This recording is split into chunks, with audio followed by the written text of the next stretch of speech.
Welcome back to the cases for best in the NBA series. In the previous episode, I talked about Giannis's case for number one, so go check that out if you have not already. But at the end of that video, I mentioned that I was going to be talking about some cases that are a little bit more on the outside looking in. So that's exactly what I'm doing with this video, because Nikola Jokic is by no means at the top of the conversation for best player in the league, but I said there are about 8 players that I do believe have a case, and I think he is one of them. Jokic definitely has a less compelling and definitely a less often mentioned case than the guys that have done thus far, those being LeBron, Giannis, KD, and Steph, but I do think there is a case in there somewhere. So with that said, acknowledging that Jokic is a bit more of a stretch than the guys that I have talked about thus far, let me present to you my case for Jokic being the best player in the league.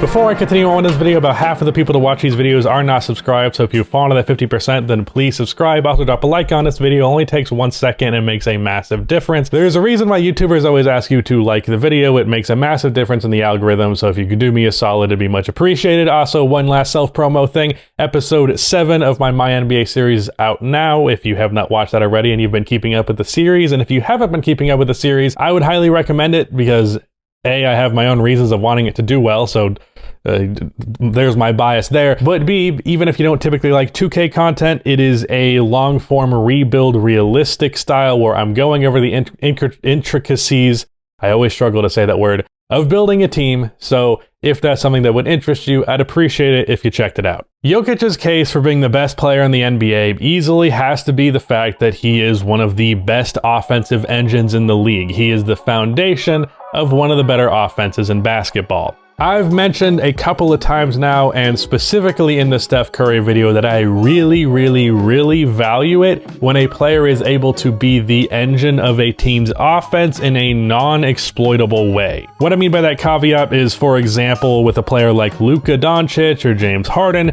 they can also be the engines of an elite offense. However, they do so by dominating the ball to a degree that the offense in the playoffs will become predictable, and thus easier to defend by comparison to guys who are offensive engines but not constantly on ball. Those two specific players who I think are the best at it in the league by far are Steph Curry and Nikola Jokic. Jokic beats the potential heliocentric nature of being the type of player that he is simply by nature of being a center. I finally said heliocentric on this channel again. Are you happy? You all freak out every time I say it. It's just a word to describe having the offense revolve around you. I don't know why you give me a hard time every time, but okay. There is a great video by Thinking Basketball that could explain this better than me, but because Jokic is a big rather than a perimeter player, the way in which he draws the attention of the defense is just inherently harder to exploit than with a perimeter ball handling player. Jokic is so impossible to figure out as an offensive player and so impossible to slow down because of really 2 factors. One, his own scoring game. He is both an impossibly good post scorer. In fact, he's so good at it that I don't know why it's just like this outright, oh yeah, Joel Embiid is definitely the best post scorer in the league, because while Embiid does it more, Jokic does it, I think, arguably as well in less volume, but that's a different conversation for a different day. One I won't have, but different conversation. He's also a fantastic shooter. His 3 ball is up and down, but his mid-range game has pretty much always been elite, and actually one of the more underrated mid-range games in the league, is people rarely give that credit to big man outside of like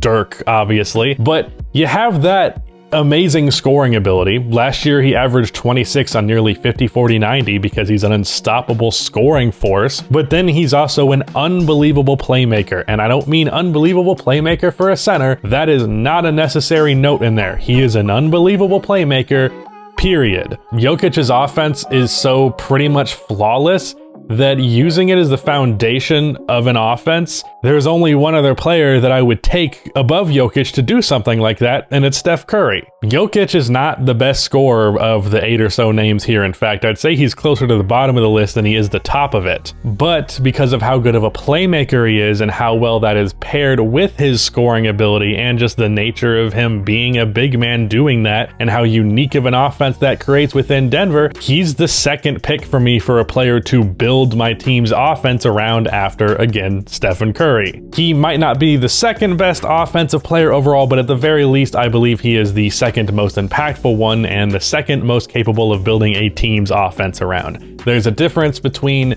being the offense and being the offense. You know what I mean? No, you don't, because I didn't say it in a way that makes any kind of sense. Like, there's a difference between being the offense in the way that Kobe was in 2006 and being the offense in the way that Steph Curry was in 2016. Both cases, someone who is the offense, but in 2016, Steph's game impacts his teammates to such a degree that it's different than just one guy carrying the offensive load. And that's no criticism on Kobe, by the way, that's just the team that he had. So Jokic would be my second pick to build a team's offense around with the entire league as an option. That's pretty good. However, here's where the problem lies. He would be my second pick. In this case, number one is Steph Curry. I think he is a better offensive engine, and I explored that a ton in Steph's video in this series if you want to see why I feel that way. So if Jokic is not better at Steph at that thing, then he cannot be number one because his all-around game is not so that it makes up the difference. If Jokic is notably worse at that than Steph, not by like a huge degree, but you can definitely see it,